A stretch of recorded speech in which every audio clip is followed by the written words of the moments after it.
how can you incorporate what you're currently doing into ultimately your purpose in life? So, um, what I'd like to remind you of, Pamela, if you've, I don't know how old you are, but if you've seen the original Karate Kid movie, have you seen the original Karate Kid movie? You have.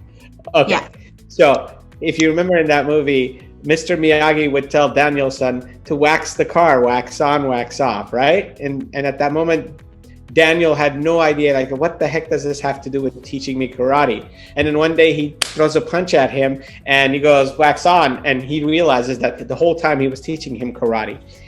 I don't know your faith, but for me, I feel like life with God has always been and is always like that, in that He's always got us doing something. And at the moment, we may not be able to connect the link between the bridges to see how that leads us to our ultimate destination. But then one day the curtains open and it makes sense.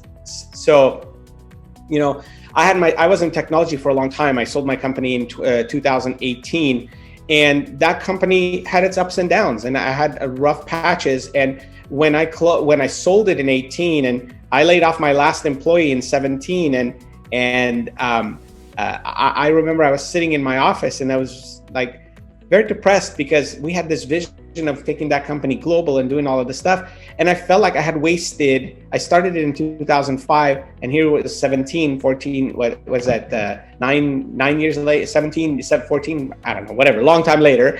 It's late, I can't do math right now. But I felt like it was all a waste of time and I had given all my life to this. And then I remember God's like, no, you haven't even started yet. Just watch what I'm going to do with what you've accumulated.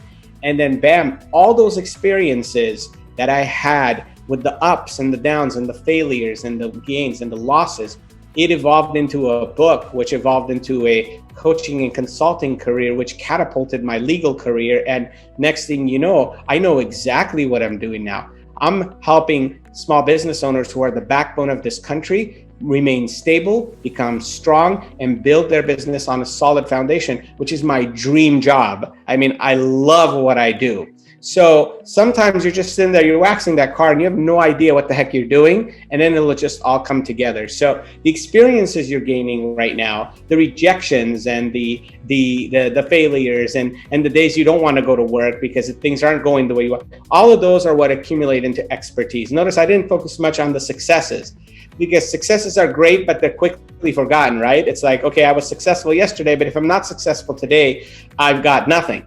It's the failures that teach you the best things in life. So you take your accumulation of all these experiences that you're getting, and when the time comes, you'll be able to plug that right into what it is you were called to do.